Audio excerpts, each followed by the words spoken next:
The greenhouse stood half-finished, its glass panes catching the last light of a Pennsylvania dusk, but Emma's heart raced with a fear she couldn't name. She gripped Lila's hand, their fingers intertwined like roots, as they surveyed the skeleton of their dream. Something was wrong, something beyond the wilting seedlings they'd found that morning. Emma knelt by the flower bed, her auburn hair falling into her eyes as she sifted through the soil. At 32, she'd learned to trust her instincts, honed by years of fighting for her place in a world that didn't always welcome her love for Lila. The dirt felt wrong, gritty and lifeless, as if it had been drained of hope. "This isn't right," she whispered, her voice barely audible over the evening crickets. Lila, 30, crouched beside her, her long black hair brushing Emma's shoulder. Her calm, steady presence was the only thing keeping Emma from spiraling. They'd moved to this quiet suburb outside Philadelphia a year ago, chasing a life where they could build something together, literally and figuratively. The greenhouse was their vow made tangible, a place to grow flowers, vegetables, and maybe one day a family. Emma had sketched the plans late at night, her engineering degree finally put to use for something that felt like hers. Lila, a botanist with a poet's heart, had chosen every seed with care, whispering their names like a prayer. Marigolds, tomatoes, lavender.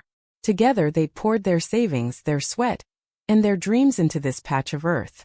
But now the plants were dying. Not just wilting, dying in a way that felt deliberate, malicious. Emma's fingers trembled as she dug deeper, unearthing a faint chemical smell. "Lila," she said, her voice sharp with alarm, "this isn't natural." Lila's brown eyes widened, but she stayed silent, her hand resting on Emma's back, grounding her. They'd faced worse than dying plants. Whispers from neighbors, cold stares at the grocery store. The occasional Bible verse slipped under their door. But this felt different. This felt personal. The next morning, Emma woke to the sound of Lila humming in the kitchen, a habit that always soothed her. She padded downstairs, her bare feet cold against the hardwood, and found Lila brewing coffee, her sweater sleeves rolled up to reveal the delicate tattoo of a fern on her wrist.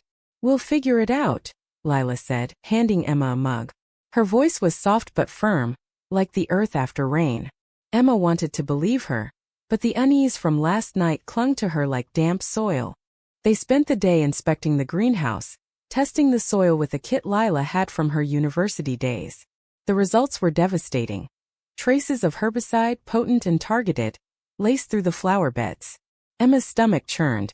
"Someone did this," she said, her voice low, almost a growl. Lila's face paled, but she nodded, her jaw set. They didn't speak the name aloud, but both thought of their neighbor, Carl. Carl lived in the house next door. A squat, gray rancher with a perfectly manicured lawn that seemed to mock their wild, blooming yard. He was in his late 50s, a retired mechanic with a gruff voice and a habit of staring too long when Emma and Lila held hands in public. He'd never said anything outright, but his silences were heavy with judgment. Once, when they'd invited him over for a barbecue, hoping to ease the tension, he declined with a curt, "Not my thing." Emma had brushed it off, but Lila had noticed the way his eyes lingered on their clasped hands, cold and unyielding. "We can't accuse him without proof," Lila said, her voice measured as they sat on their porch that evening, the greenhouse looming like a wounded dream in the background. Emma wanted to storm over, demand answers, but Lila's hand on her arm stopped her. "We'll watch him," Lila said. "We'll be smart about this." Emma nodded, but her mind was already racing. She thought of the late-night sounds she'd dismissed, rustling near the fence, the creak of a gate. Had Carl been sneaking into their yard? The thought made her skin crawl, but it also lit a fire in her. This was their home, their sanctuary. She wouldn't let anyone destroy it. Over the next week, they worked to salvage what they could.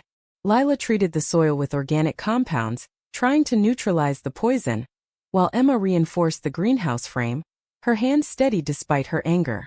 They didn't talk about Carl, but his presence hung over them like a storm cloud. Every evening, Emma caught herself glancing at his house, watching for movement. Once she saw him standing in his driveway, staring at their yard, his face unreadable. On Friday, Lila suggested they install a security camera. "Just to be safe," she said, her voice gentle but firm. Emma agreed, and they spent the afternoon setting up a small, discreet camera aimed at the greenhouse. That night, as they lay in bed, Emma felt Lila's breath against her neck, warm and steady. "We'll get through this," Lila whispered. Emma wanted to believe her, but the weight of the unknown pressed against her chest. The camera footage the next morning was a shock. At 2:17 a.m., a figure moved through their yard, cloaked in shadow. The footage was grainy, but the shape was unmistakable. Carl's broad shoulders, his slow, deliberate steps. He carried a small canister, spraying something into the soil before slipping back over the fence. Emma's hands shook as she paused the video, her heart pounding with rage and betrayal. Lila's face was pale, but her eyes burned with a quiet fury. "What do we do now?" she asked. Emma didn't have an answer, but she knew one thing. They wouldn't let Carl win. Their greenhouse, their love, their life together. They'd fight for it all. Emma stared at the frozen image of Carl on the laptop screen, his silhouette a dark stain on their dream.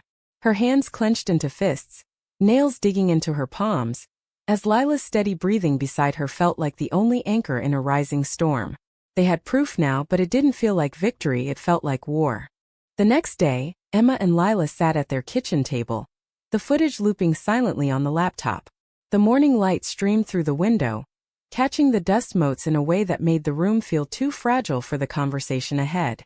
"We should go to the police," Emma said, her voice tight. She wanted justice, wanted Carl to face what he'd done. But Lila shook her head, her dark eyes thoughtful. "Not yet," Lila said, tracing the rim of her coffee mug. "If we go now, it's just a trespassing charge. He'll deny the herbicide, and we don't have enough to prove intent." Emma hated how logical Lila sounded, how her botanist's precision tempered Emma's fire. But she trusted Lila's instincts as much as her own. "What then?" Emma asked, leaning forward.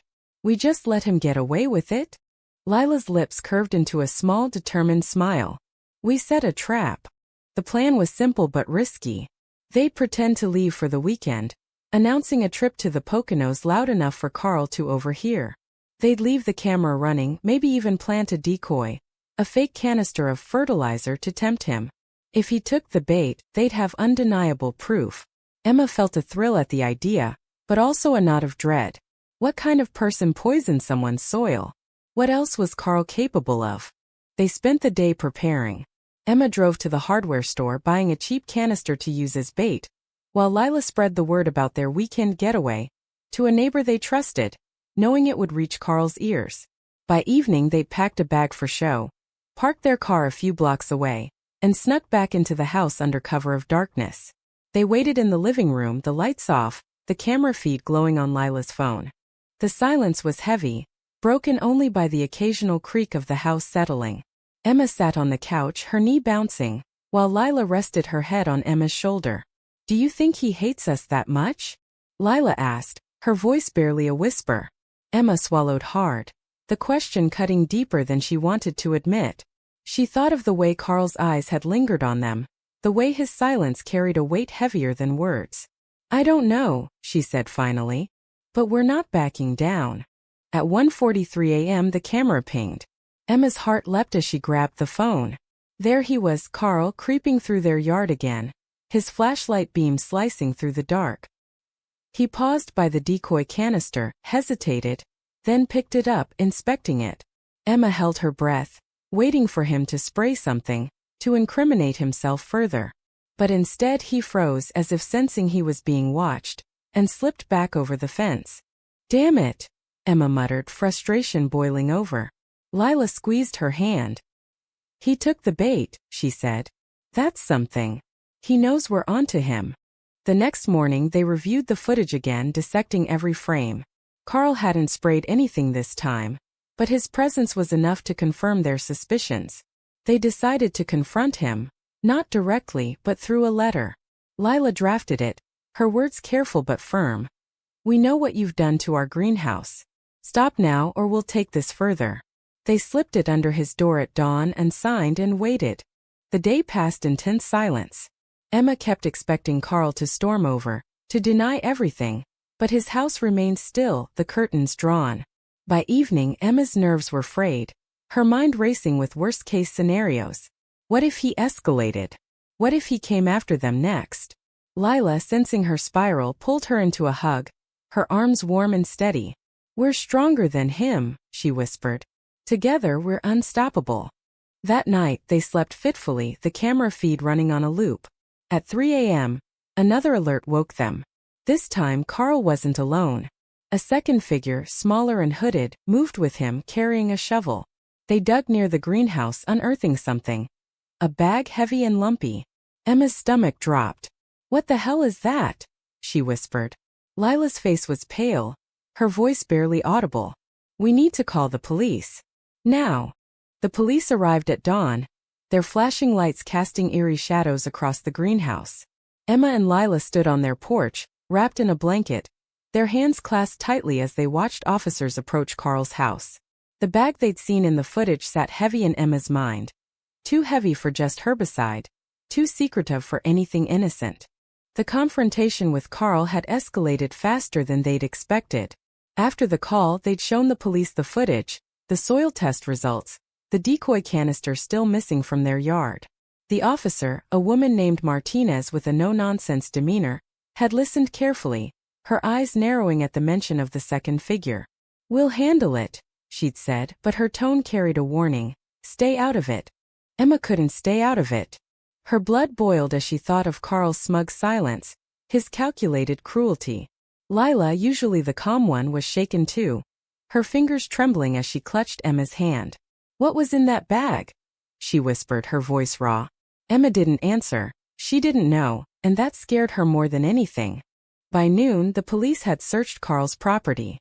They found the decoy canister in his garage, along with bottles of the same herbicide that had poisoned their soil.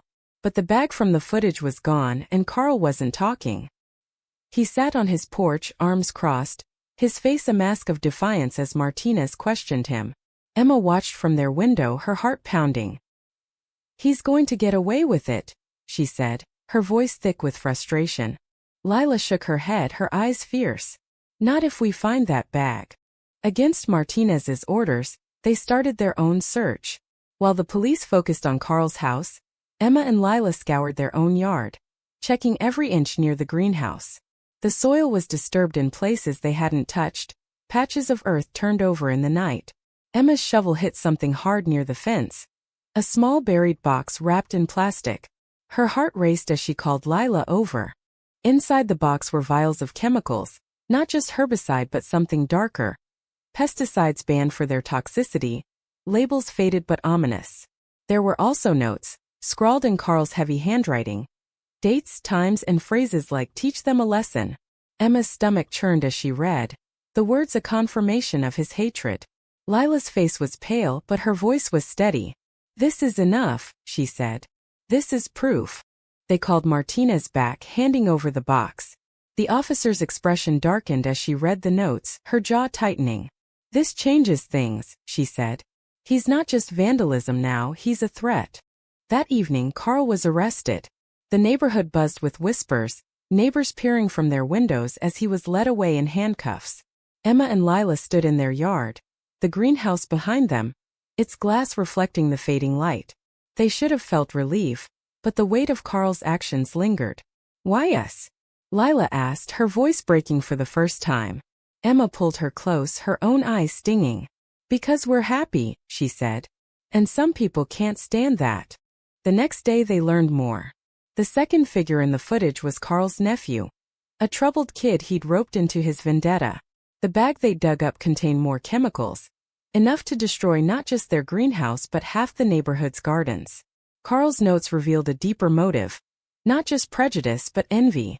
He'd written about their joy, their love, their thriving yard, as if it mocked his own lonely life. Emma and Lila spent the week cleaning up, replacing the poisoned soil with fresh earth. The work was grueling, but it felt like healing. They planted new seeds, their hands moving together, rebuilding what Carl had tried to destroy. But the victory was bittersweet. The greenhouse, once a symbol of their love, now carried scars. As they worked, Lila found a small marigold, somehow still alive, its golden petals defiant against the poisoned soil. She held it up, a smile breaking through her exhaustion. "Look at this," she said. "It's still fighting." Emma's heart swelled and she kissed Lila, dirt smudging their faces. "Just like us," she said. The greenhouse was whole again. its glass panels gleaming under the morning sun. But Emma couldn't shake the feeling that something was still broken. She stood inside, her hands buried in fresh soil, while Lila hummed softly, tending to a tray of lavender seedlings. They'd won. Carl was gone, his nephew in counseling, their yard safe. But the victory felt hollow, shadowed by what they'd learned about hate. The neighborhood had changed too. Some neighbors, once distant, brought over casseroles or offered to help with the greenhouse. Others avoided their eyes, as if Carl's arrest had exposed their own silent judgments. Emma felt the weight of those stares, but Lila, ever the optimist, saw hope. "They're learning," she said one evening, her voice soft as she watered the marigolds. "Some of them at least." Emma wasn't so sure. She'd always been the fighter, the one who pushed back against the world's sharp edges. Lila was her balance, her reminder that love could outlast hate. But the notes they'd found in Carl's box haunted her. Phrases like unnatural and sin scrawled in angry ink. They weren't just about the greenhouse. They were about her, about Lila, about the life they'd built together. One afternoon, a local reporter reached out, wanting to cover their story. Emma hesitated, wary of the spotlight, but Lila saw an opportunity.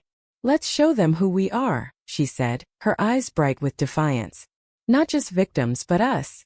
Emma and Lila, who love each other and grow things." Emma couldn't say no to that fire in Lila's voice, so they agreed. The interview took place in the greenhouse, the air thick with the scent of earth and blooming flowers. The reporter, a young woman named Sarah, listened intently as they told their story. Not just the poisoning, but the love that had built the greenhouse in the first place. Emma talked about her sketches, the late nights dreaming of a space that was theirs.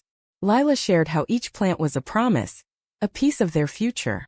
Sarah's article, published the next week, was titled "Love in Bloom: A Couple's Fight for Their Greenhouse." It was raw, honest, and it spread online, drawing support from strangers across the country. But not everyone was kind. The article also brought trolls.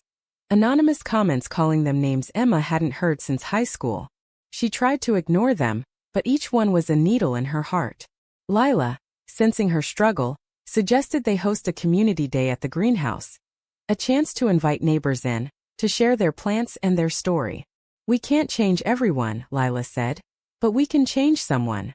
The community day was a risk, but they prepared with care. They set up tables with seedlings to give away, hung fairy lights around the greenhouse, and played soft music from a speaker. Neighbors came, some hesitant, others curious. A few apologized, their voices low, for not speaking up sooner. One older woman, Mrs. Carter, brought a tray of cookies and hugged Lila, whispering, "I didn't understand before. I do now." Emma watched from the sidelines, her heart swelling but still guarded. She noticed a teenage girl lingering near the marigolds, her eyes downcast. Emma approached, offering a small pot of lavender. "You like plants?" she asked. The girl, Mia, nodded shyly. "My parents don't get me," she said, her voice barely audible. Emma's chest tightened. She recognized that look, the fear of being seen, of being rejected. "You're always welcome here," Emma said, and Mia's small smile felt like a victory. That night, as they cleaned up, Lila wrapped her arms around Emma, her warmth chasing away the day's weight. "We're doing something good here," she said. "Not just for us, but for them." Emma nodded, her throat tight. The greenhouse wasn't just theirs anymore. It was a beacon. A place where others could find courage too. The greenhouse glowed under the autumn moon. Its glass walls a mosaic of light and shadow. Emma and Lila stood inside, their hands dirty from planting the last of the winter greens, their breaths visible in the cool night air. They'd rebuilt more than a greenhouse. They'd rebuilt their faith in what love could do. The community day had changed things. Mia, the shy teenager, started visiting regularly, helping with the plants and opening up about her own struggles. She was queer, she confessed one day, her voice trembling. Emma and Lila listened, offering the kind of support they'd wished for at her age. Soon other kids came too, drawn by the greenhouse's warmth and the couple's quiet strength. It became a safe space, a place where questions could be asked, where identities could bloom like the flowers inside. Emma found herself softening, her anger at Carl fading as she saw the impact they were making. The greenhouse wasn't just a symbol of their love anymore. It was a testament to resilience, to the idea that beauty could grow from poisoned soil. Lila, ever the dreamer, started planning workshops, botany lessons, yes, but also talks about acceptance, about building a community that didn't just tolerate but celebrated. One evening, as they sat on their porch, the greenhouse glowing behind them, Emma took Lila's hand. "I was scared we'd lose this," she admitted, her voice low. "Not just the greenhouse, but us." Lila's eyes softened and she leaned in, kissing Emma gently. "We're stronger than that," she said. "We always will be." The next week they got a letter from Carl. It was short, written in the same heavy handwriting as his hateful notes, but the tone was different. "I was wrong," it said. "I don't expect forgiveness, but I'm sorry." Emma read it twice, her emotions a tangle of anger and pity. Lila set the letter down, her expression unreadable. "He doesn't get to decide how we heal," she said finally. "But we can choose to keep growing." And they did. The greenhouse thrived, its shelves bursting with color. Marigolds, lavender, tomatoes, all defying the poison that had tried to kill them. The neighborhood changed too, slowly but surely. Mrs. Carter started a book club that included queer authors. Mia's parents came to a workshop, their faces nervous but open. The greenhouse became a bridge, connecting people who'd once been divided.